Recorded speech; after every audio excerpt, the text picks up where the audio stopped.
Slim għalik, Marija, bil-grazzja mimlija l-mulej miegħek. Imbirka inti fost in-nisa. Imbirek il-frott tal-ġuf tiegħek Ġesu.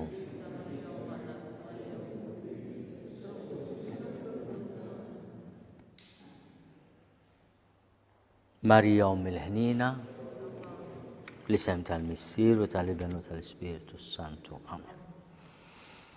Se nkomplu bil-lezzjo divina fuq il-Vanġelu ta' San Ġwan u inkomplu minn fejn l-aħħar darba ħallejna waqafna jekk tiftakru bil-vers 28.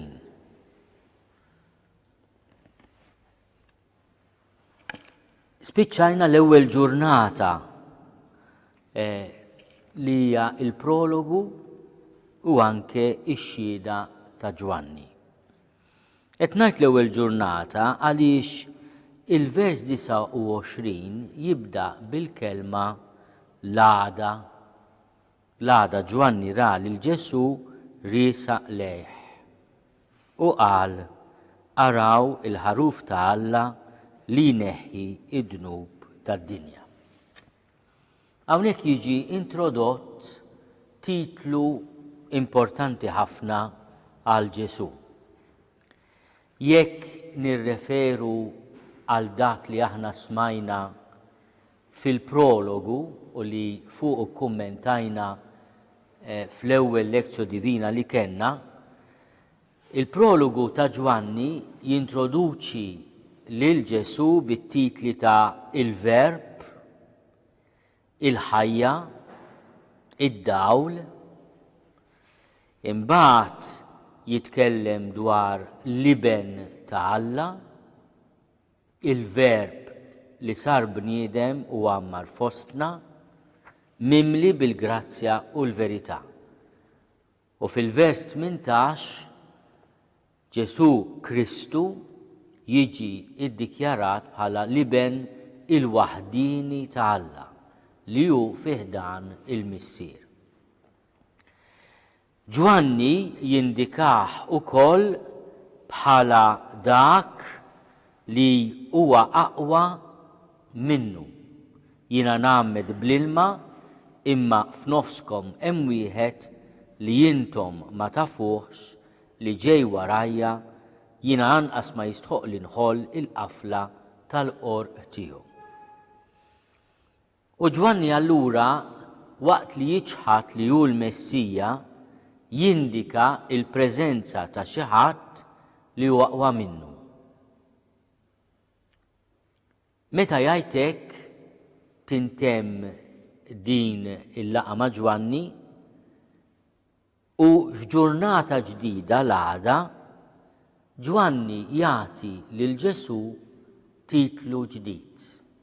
Araw il-ħaruf ta' Alla li jneħħi id-dnub tad-dinja.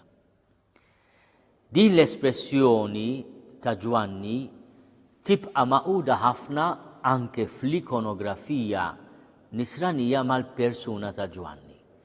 Jekk aħna pereżempju nħarsu lejn il-pittura sabiħa tal-Favre li għandha lil Ġwanni il-Battista u l-Apostlu Missina San Pawl, nindunaw li hemm żewġ kelmiet ta' Ġwanni li Favre jinkorpora fil-personaġġ tal-Battista. Għandna l-ewwel il-kartello li hemm mal-qasba li hija forma ta' salib u li bil-Latin jgħid indmu għaliex orbot is-saltna ta' Alla. Mentri fit-tarf nispera li x-xema ma ta' tixwis hemm dak il-ħaruf u fuq il-ħaruf hemm isa lejbil li tgħid Ecce Agnus Dei. Dan hu il-ħaruf ta' Alla. Kif nafu di l-espressjoni aħna nikkwotawha fil-liturġija, fil-qudiesa, f'kull qudiesa li nqadsu. Dan hu l-ħaruf ta' Alla, dan hu li jneħħi id-dnubiet tad-dinja.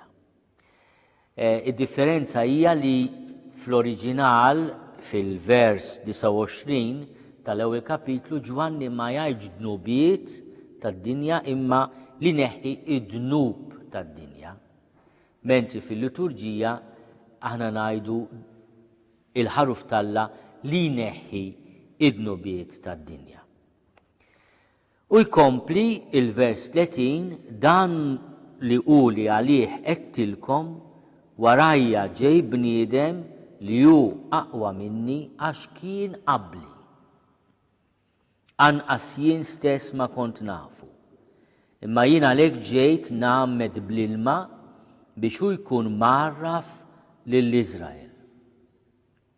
U Ġwanni xehed għalih u qal: Jiena rajt l-Ispirtu nieżel mis-sema bħal ħamiema u joqgħod fuqu. Ta' bilħaq, anqas jien ma kont nafu, imma dak li batni nagħmmed bl-ilma hu stess qalli fuq min tara l-Ispirtu jinżel u joqgħod, dak hu li jagħmmed bl-Ispirtu Santu. Dan rajtu b'għajnejja u għalhekk xedt dan hu liben ta' Alla.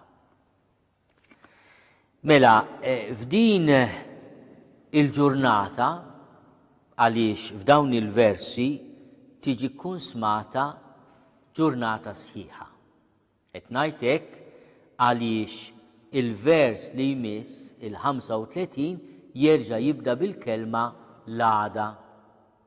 Mela aħna bejn il-vers 29 u l-vers 34 għandna ġurnata iddedikata lil xhieda speċjali ta' Ġwanni.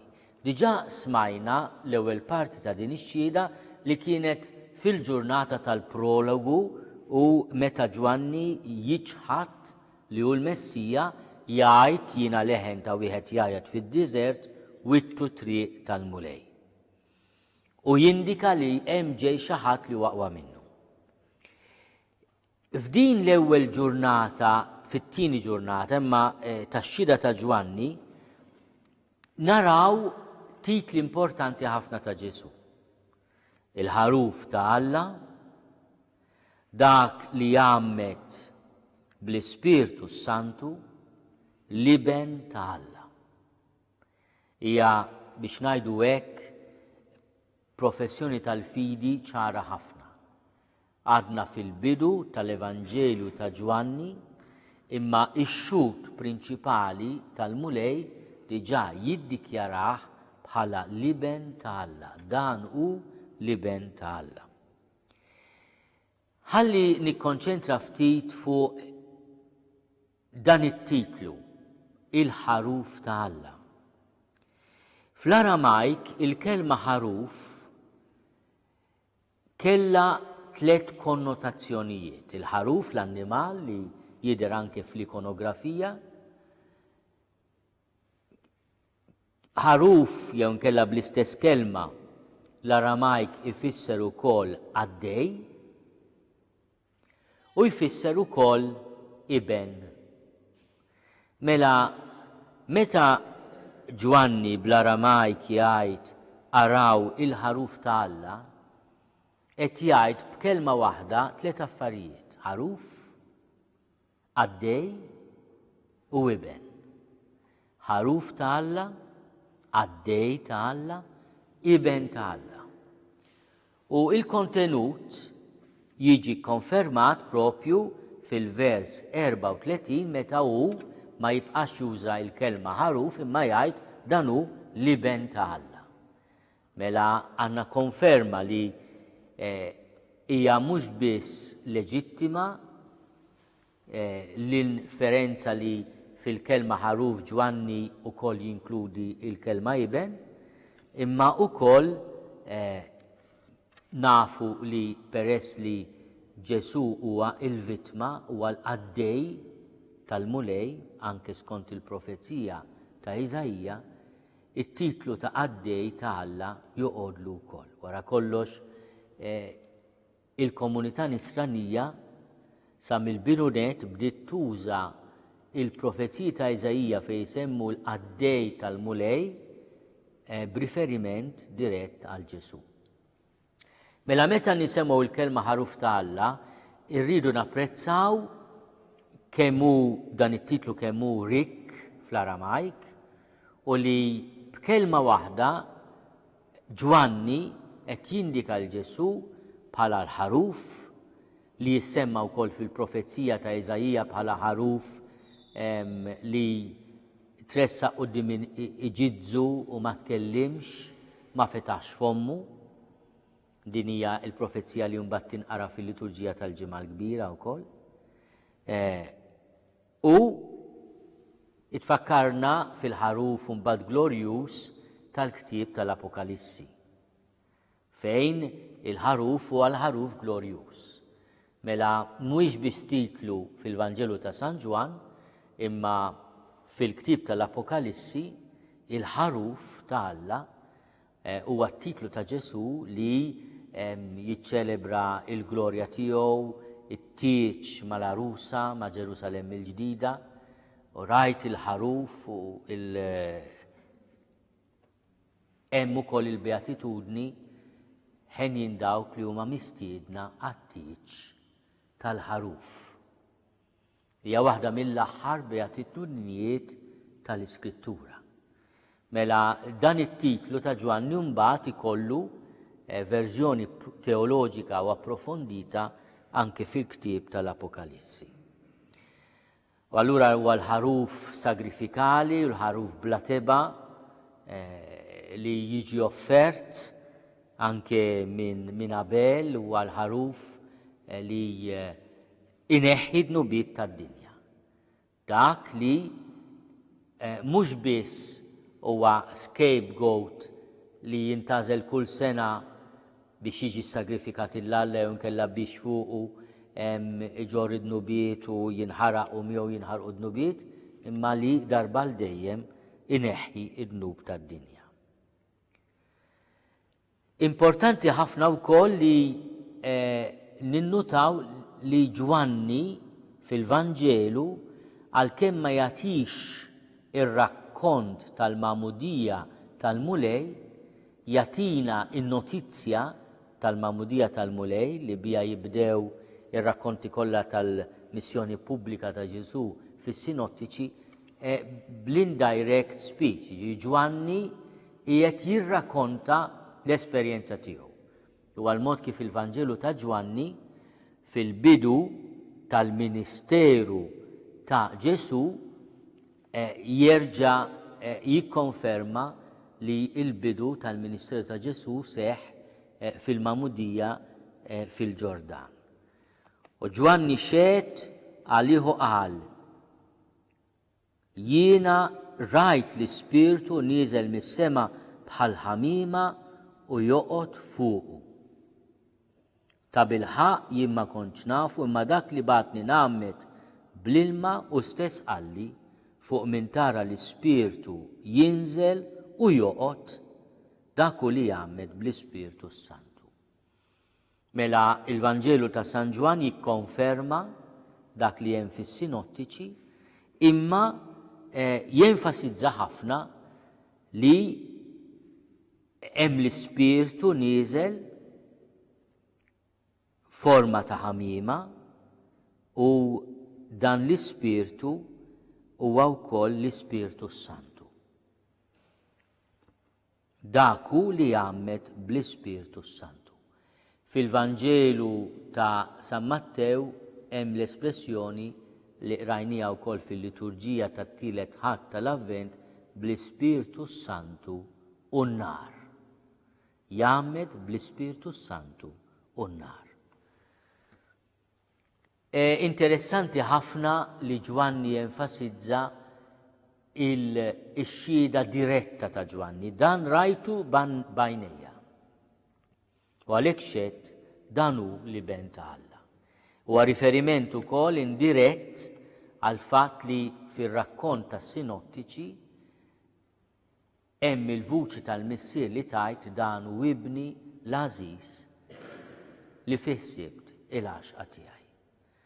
U Ġwanni jirreferi għal din il-vuċi billi jgħid dan rajtu bajnejja u għalhekk xedt mhux biss ra bajnejh imma sema wkoll dan hu l-iben ta' Alla.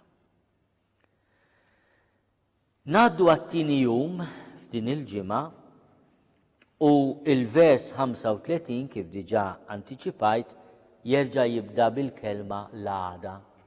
Mela għandna ġurnata u mbagħad l-għada tagħha, imbagħad l-għada. L-għada Ġwanni reġa' kien hemm ma' tnejn mid-dixxipli tiegħu.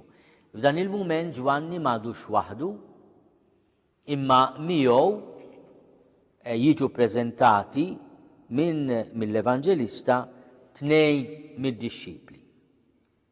Ja konferma li Ġwanni għandu is-segwaċi tiegħu.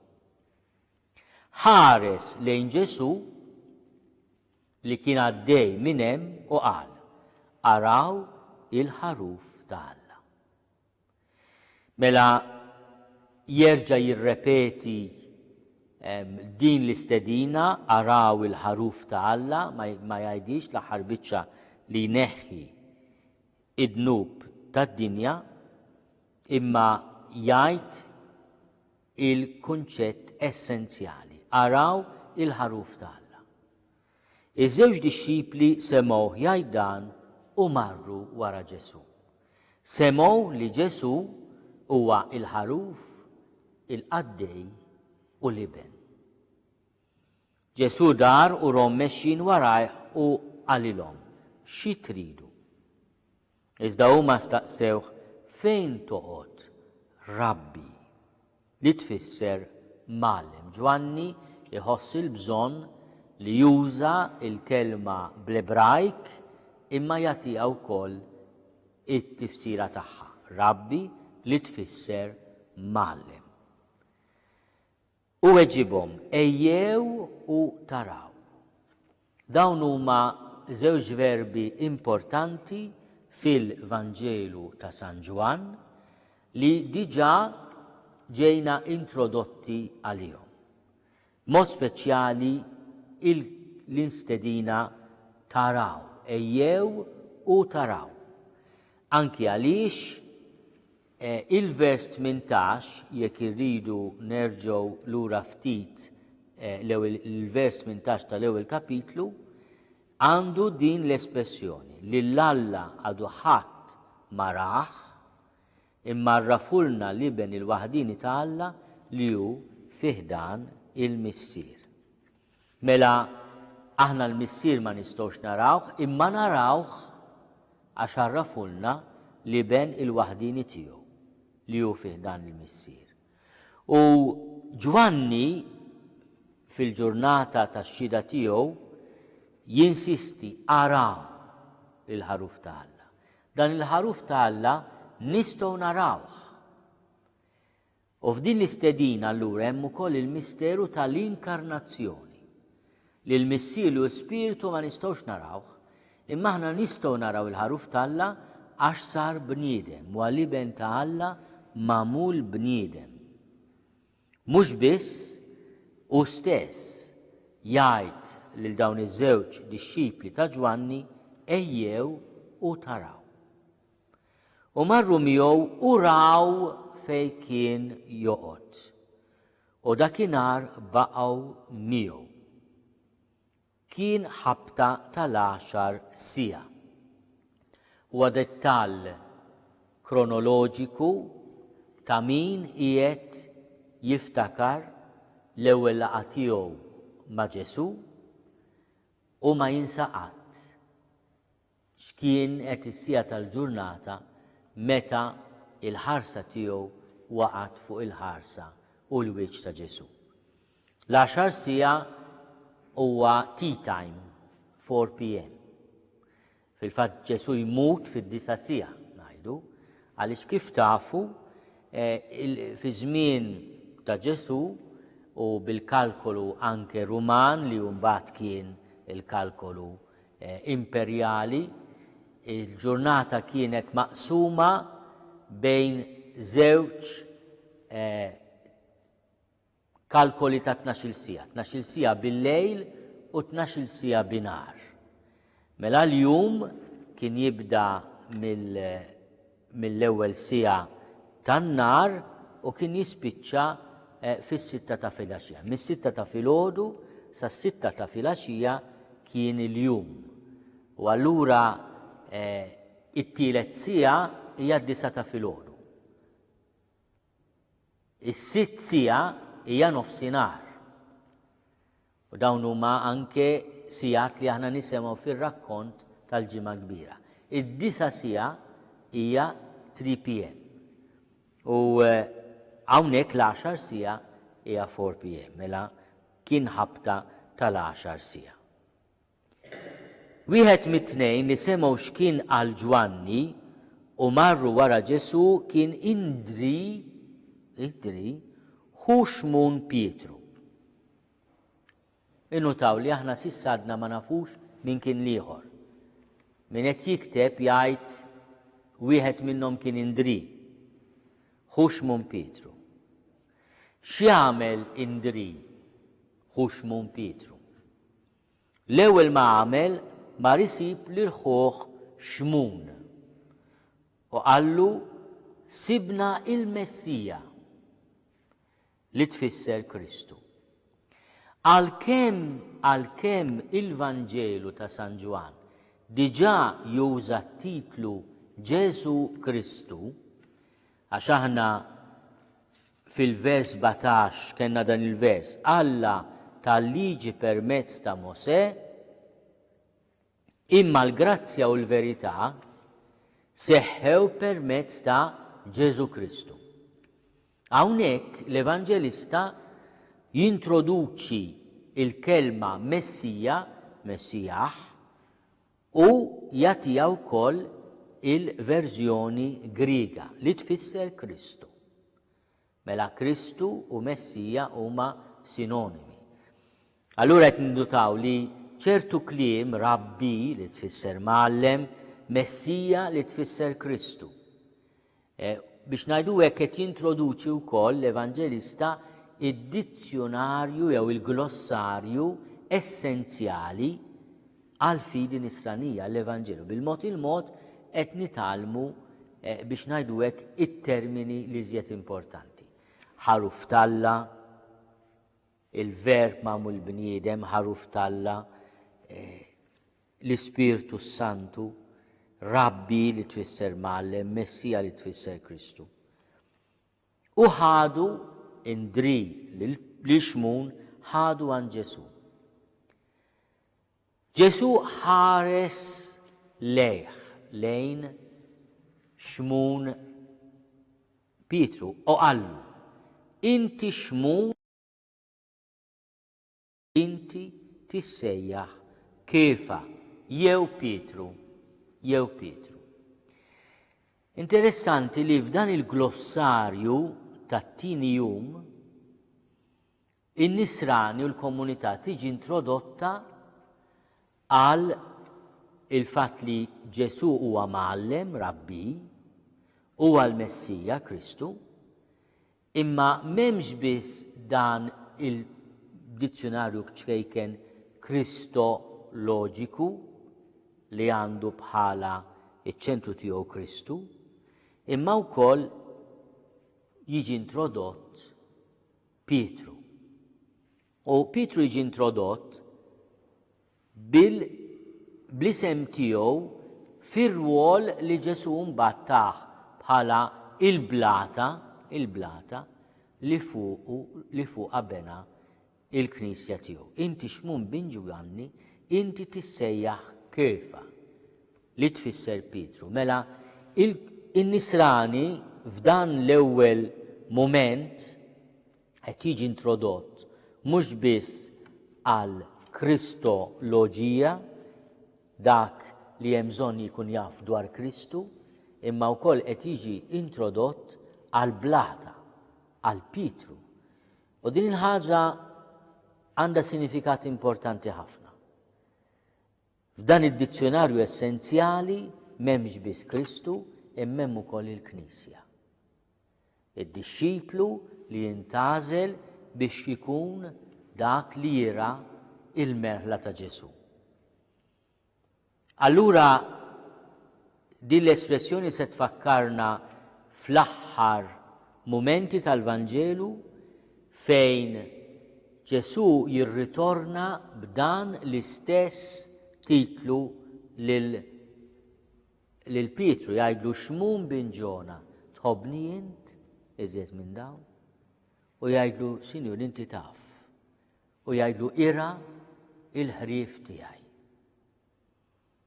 U allura jikkonferma bħala Pietru, bħala l-blata, bħala l-kap.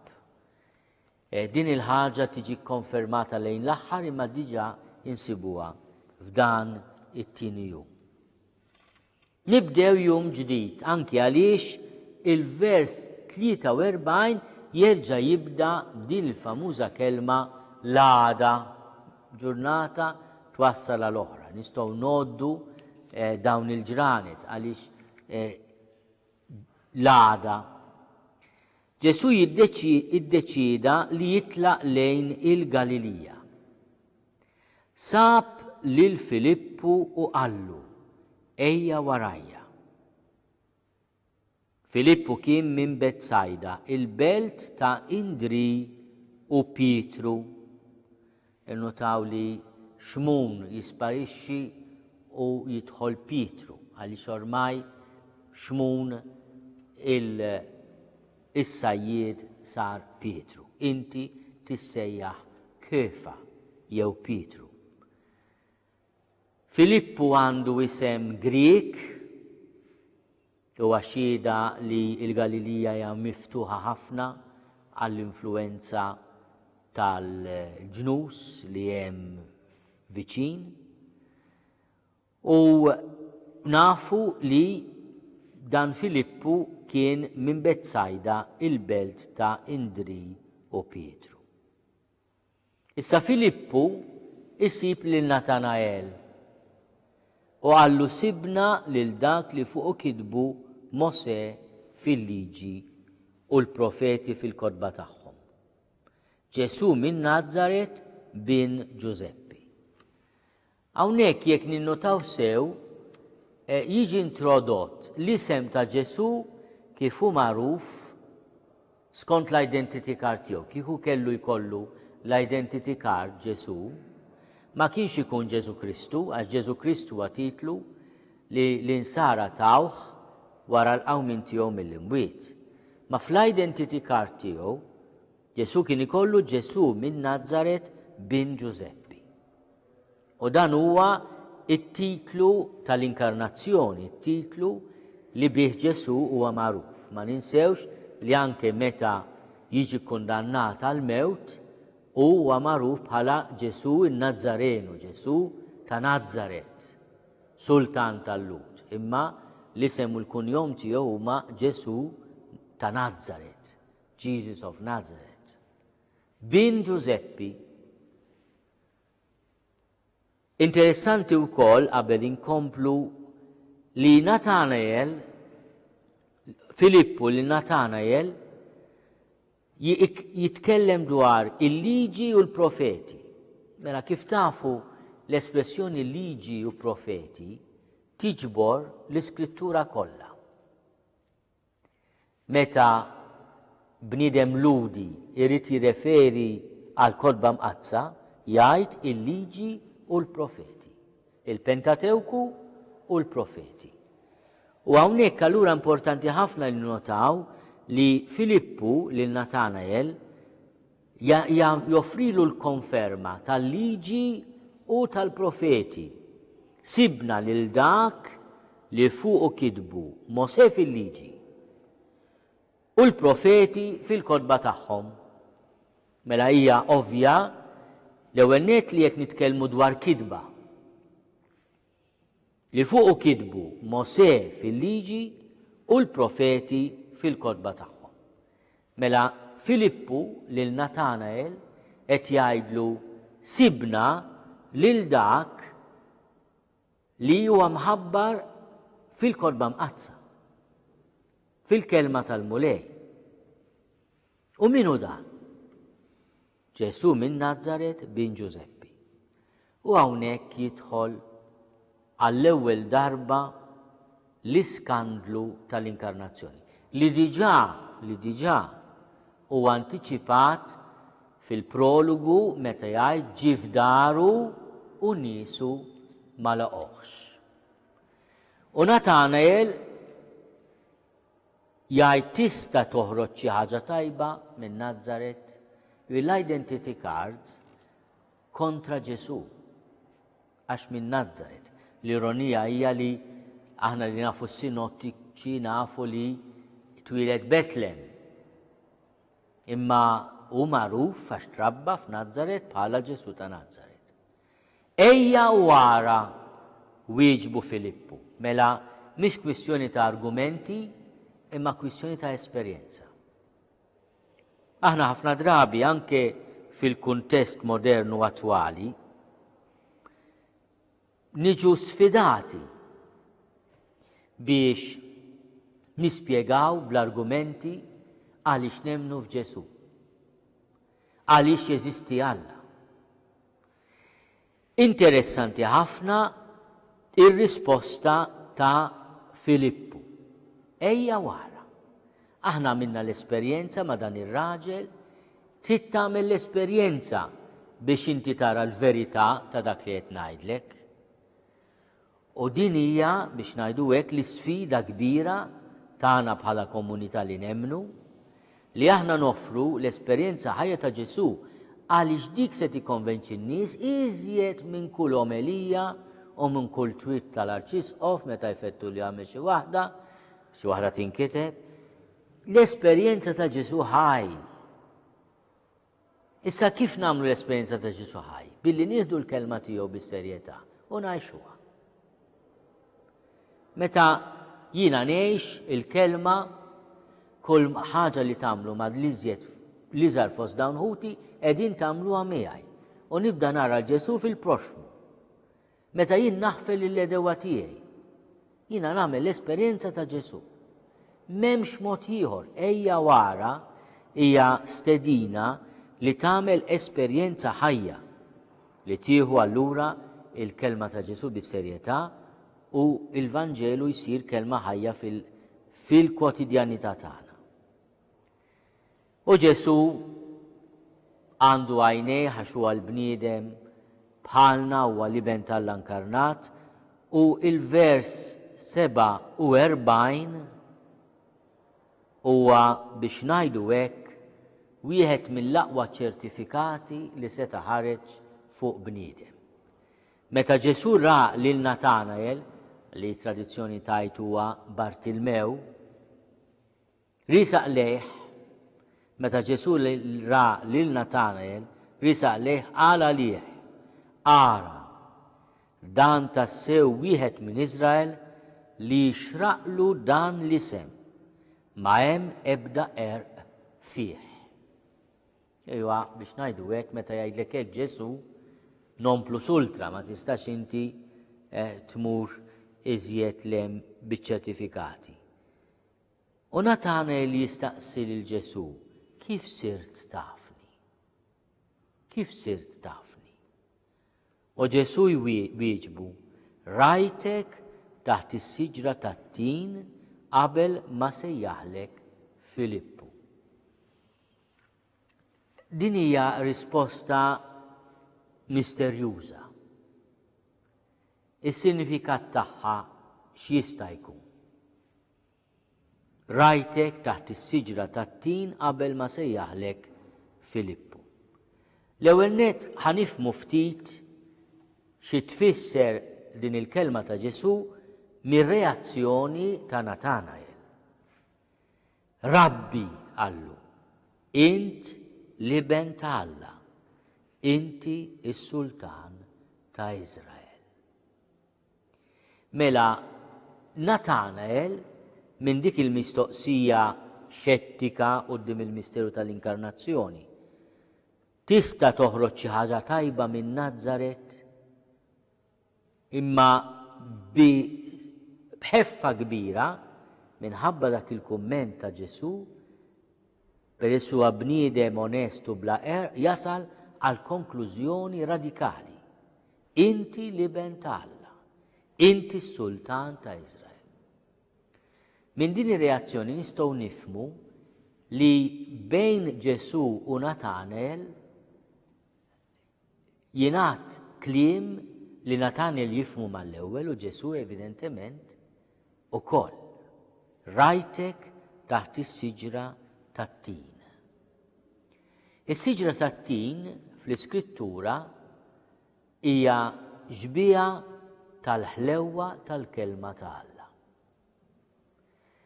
Mela meta Ludi irid jiftakar fil-ħlewwa u l-benna tal-kelma ta' Alla, isemmi u jiftakar fil-ħlewwa tal-frotta tat-tin, tas-siġra tat-tin. Aħna nafu x'jiġifieri għax pajjiż Mediterran u nafu it-tin mhux biss imqaddet, imma it-tin kemm huwa frotta tassew bnina u ħelwa. Li inti tistken taħt is-siġra tat-tin hija li inti tgħix bil-benna tal-kelma ta' Alla. U allura nistgħu nifhmu li Natanael kien qiegħed jitlob biex jiġi l-Messija, is-Sultan ta' Iżrael, u li bil-kumment ta' Ġesu jifhem li t-talba tiegħu hija milquha. Hija milquha. Rajtek taħt is-siġra tat-tin. Mela ma daħalx taħt is-siġra tat-tin għal xi bżonn naturali, mhuwiex dik l-intimità li fuqha qed jitkellem Ġesu, imma intimità spiritwali qawwija. U jgħid rajtek taħt is-siġra tat-tin qabel ma sejjaħlek Filippu biex jikkonferma wkoll li Ġesu mhux biss jara ta' bniedem li hu, imma jara ta' iben Alla li hu, anke għaliex meta ra lil Natanael stqar li jisu għadda mill-raġġi X tiegħu mill-X-ray tal-ispirtu, ta' qalbu, ta' ruħu. Dan hu Iżraeli li jxraqlu dan l-isem għax ma hemm ebda fih. Mhux kwistjoni ta' fattizzi, dan li kliem qed jgħidu xi ħadd li jaraf il-qlub, li l-konoxxenza tiegħu mhijiex biss perċezzjoni fiżika, mhux biss qed jarah tifel ma nafx kif kien jiena ħlejju jew inkella jgħid kemm jidher li hu tifel bila għalux. Għana kultant ngħidu wkoll hekk, jisu jkollna l-intuizzjoni tat-tjubija ta' persuna x'il-wiċċ jikxef ħafna affarijiet. Imma Ġesu jgħidha b'awtorità għaliex qed jara il-qalb tal-bniedem. Xi ħaġa li anke l-Evanġelju stess ta' San Ġwan jgħidha Ġesu kien jaf xem fil-qalb ta' kull bniedem. U din narawha qed tisseħħ ukoll fid-dialogu ta' Ġesu mad-disċipli tiegħu. Anke meta il-xmun jgħidu li hu Pietru qed jarfu wkoll. Qed jara fil-preżunzjoni tiegħu, qed jaraf ukoll it-tjubija tiegħu, il-ġenerożità ta' dan ir-raj. Ġesu wieġbu qiegħed temmen għax għadlek li rajtek taħt is-siġra tat-tin. Mela Ġesu jifhem li l-istqarrija ta' Natanael hija b'risposta għal dik l-espressjoni kien qallu. Għad tara ħwejjeġ akbar minn dawn. Għad tara ħwejjeġ akbar minn dawn. Mela Ġesu jirrikonoxxi li Natanael għaraf sew li fehem dak li kien qallu Ġesu bir-riferiment tas-siġra tat-tin, imma jgħidlu għad tara ħwejjeġ akbar minn dawn. U żied jgħidlu. Tassew ngħidilkom hija l-ewwel darba li Ġesu juża dan il-mod enfatiku, tassew ngħidilkom għad taraw is-sema miftuħ u l-anġli ta' Alla tilajnu niżlin fuq bin il-bniedem. Dan ir-riferiment huwa importanti ħafna Għaliex din il-kelma lil Ġesu tiswielu ħajtu. Għax din l-espressjoni għadik li jerġa' jirrepeti quddiem is-Sanħedrin u jgħidilhom qatt taraw is-sema miftuħ u l-anġli ta' Alla tilgħinu niżlin fuq bin il-bniedem u jgħidu qiegħed jidaj. U interessanti kif meta jgħid qatt tara ħwejjeġ akbar minn dawn qiegħed jirreferi għal frażi li wkoll jirrepeti fil-proċess tiegħu Ġesu stess u li tiftaħ il-bib għal glorifikazzjoni tiegħu. Fil-Vanġelu ta' San Ġwan il-ġimgħa l-kbira hija l-jum tal-glorifikazzjoni tal-mulej. U għal dik hija li tara ħwejjeġ akbar minn dawn. Għax hu l-ħaruf tal-Alla u allura jrid jgħix il-vokazzjoni tiegħu ta' ħaruf ta' sagrifiċċju, ta' għaddej ta' Alla u ta' iben ta' Alla. Qabel għax nixtieq li nikkummentawha f'laqgħa oħra, naqbes jiġifieri ftit versi u ngħaddi għal min qed isegwi wkoll mill-Iskrittura il-kapitlu 3 għaliex illum nixtieq nikkonkludi il-kontribut ta' Ġwanni il-Battista fil-Vanġelu ta' San Ġwan. U aħna għandna laqgħa oħra ma' Ġwanni il-Battista hija l-aħħar waħda imma importanti ħafna li sseħħ fil-kapitlu 3 vers 22. Nantiċipa li allura se naqbżu it-tiġ ta' Kana, il-laqa ma' Nikodemu, u allura din il-vers 22 jibda biex wara dan. U wara dan huwa id-dialogu ma' Nikodemu.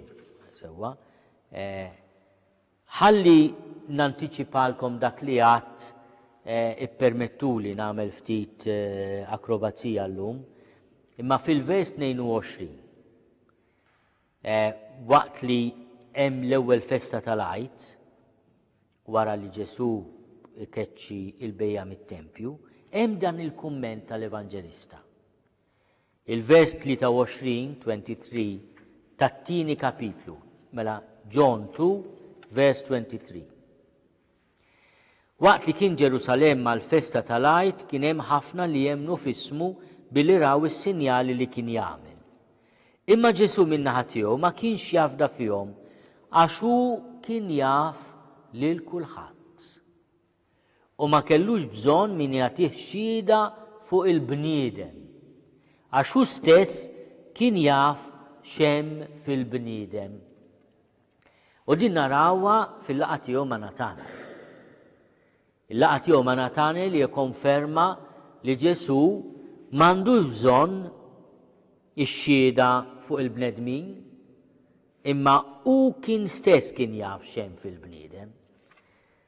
Dina sempliċement biex nikkonferma dak li għadt waqt li qed nikkummenta id-dialogu bejn Ġesu u Natanael. Imma wara dan jerġa' jiġi introdott fuq il-palk ta' dan il-Vanġelu Ġwanni. Wara dan Ġesu mela qegħdin chapter 3, John 3, verse 22. Wara dan Ġesu ġie mad-dixxipli tiegħu fl-art tal-Ludija u baqa' hemm magħhom jagħmmed. Mela hawnhekk Ġesu huwa Battista wkoll. Ġesu qiegħed jagħmmed. Ġwanni wkoll kien qiegħed jagħmmed f'għajnun qrib Salim. Mela għandna kemm Ġesu u kemm il-Battista qegħdin jagħmdu. Għax dik in-naħa kien hemm ħafna ilma u n-nies kienet tiġi biex titgħammed. Sa issa lil Ġwanni kienu għadhom ma tefgħux fil-ħabs. Fis-sinottiċi l-arrest ta' Ġwanni huwa mument fejn Ġesu mbagħad joħroġ fil-missjoni tiegħu fil-beraħ. Ġara mela li d-dixxipli ta' Ġwanni tlewmu ma' wieħed ludi fuq ir-rit tal-purifikazzjoni. U ġew għand Ġwanni jgħidulu: Rabbi, kien hemm raġel miegħek in-naħa l-oħra tal-Ġordan, dak li inti xedt għalih. Issa ara u qiegħed jgħammet u kulħadd sejjer għandu. Dina hija reazzjoni tipika tas-segwaċi ta' lider li meta jaraw li l-partit l-ieħor qed jiżdied jinkwetaw xi ftit. Hija ħaġa naturali u tibqa' sal-aħħar tad-dinja. U qiegħda fil-Vanġelu wkoll. In-nies ta' Ġwanni jinkeddu għaliex in-nies qed imorru wara Ġesu u kulħadd sejjer għandu. Sadan ma nasibx li kien jagħmel ġbir jien Ġwanni l-Battista, imma xorta id-disċipli tiegħu jinkeddu xi ftit. Isimgħu il-qdusija kbira ta' Ġwanni l-Battista. Ġwanni weġibhom: ħadd ma jista' jirċievi xi ħaġa jekk ma tingħatalux mis-sema. Intom stess tistgħu tiġdu li jiena għattilkom li jien minix il-Messija, imma biss li jien kont mibgħut qablu. Mela Ġwanni qed jirrepeti l-essenza tax-xhieda tiegħu li sibna fl-ewwel kapitlu. Jien minix il-Messija, hemm xi ħadd li huwa qablu. Dak li għandu l-arusa huwa l-arus. Dak li għandu l-arusa huwa l-arus. Imma l-ħabib tal-arus li jkun ħdejh u jisimgħu jifraħ ħafna meta jisma' leħen l-arus. U dan hu l-ferħ li bih qalbi imtliet. Jeħtieġ jikber u niċkien jien. U dan huwa l-kobor ta' Ġwanni l-Battista. Imma jiena nixtieq hawnhekk f'din l-aħħar parti ta' din il-lezzjo divina llum nintroduċi żewġ titli straordinarjament sbieħ li jirreferu wkoll għal tema li mbagħad tiġi żviluppata bħat-titlu tal-ħaruf ta' Alla b'mod straordinarju fil-ktieb tal-Apokalissi. It-titlu ta' Arus u t-titlu ta' Ħabib tal-Arus, il-Best Man. Mela Ġwanni fl-aħħar mhux biss qed jgħid jiena il-leħen jgħajjat fid-deżert vox clamantis in deserto jew in eremo, imma qed jgħid jiena il-ħabib tal-arus. Jien m'iniex l-arus, jiena l-ħabib tal-arus. Issa l-ħabib tal-arus fit-tradizzjoni ludija kellu ir-rwol li jikkonferma li l-arus huwa tajjeb biex jiżżewweġ.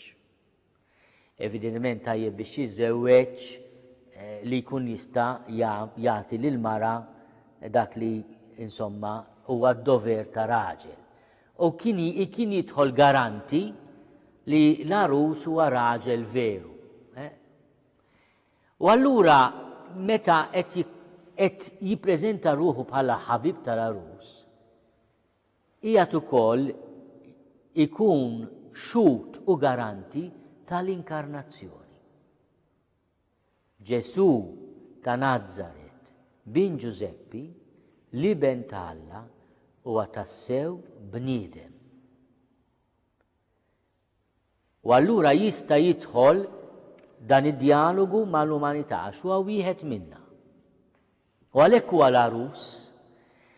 Interessanti ħafna jekk intom toqgħodu ħafna attenti għall-antifoni li s-saċerdot jaqra fil-quddies, mod speċjali f'dawn il-jiem li ġejjin u anke wara l-miliet, naraw li it-tema tal-erusija ta' Ġesu mal-Knisja hija tema kostanti fil-miliet. Ħireġ bħala rus bħax-xemx tila, ħireġ bħala rus ħireġ minn kamartu.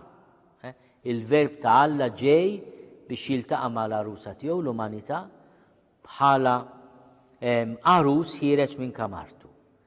Mela Ġesu huwa introdott bħala l-arus. Ġesu stess fis-sinottiċi jiġi l-mument fejn jgħid meta jittieħdilhom l-arus u mbagħad isumu. U jintroduċi lilu nnifsu wkoll bħala l-arus. Ma importanti din il-ħaġa inħoss li aħna nkunu nistgħu nifhmu anke is-sinifikat profond tat-tiġ ta' Kana fejn Ġesu jagħmel l-ewwel sinjal tiegħu, jekk napprezzaw din il-ħaġa li tiġi wara fil-Vanġelu ta' San Ġwan li Ġesu huwa introdott minn Ġwanni l-Battista bħala l-arus. Mela il-ferħ ta' Ġwanni l-Battista x'inhu? Il-ħabib tal-arus li jkun ħdejn l-arus li jisimgħu jifraħ ħafna meta jisma' leħen l-arus. San Ġorġ Preka kien isejjaħ l-Evanġelju leħen il-maħbub.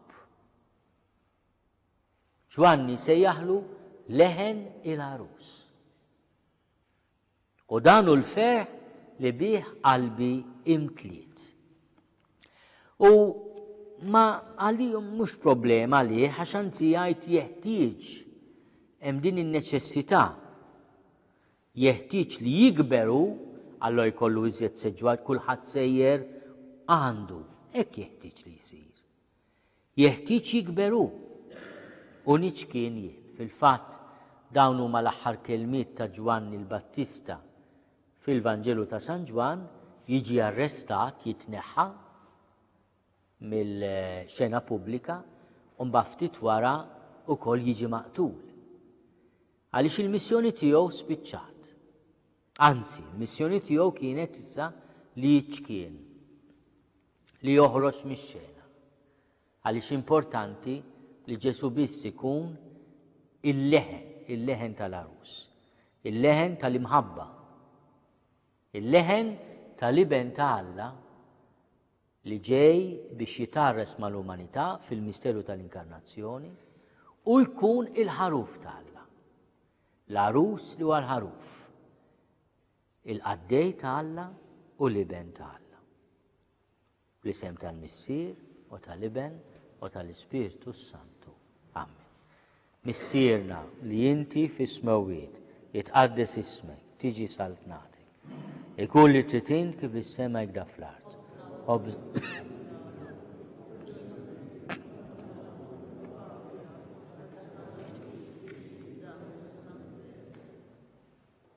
Nawguralkom mill-qalb miliet ħini, mimli ħnina.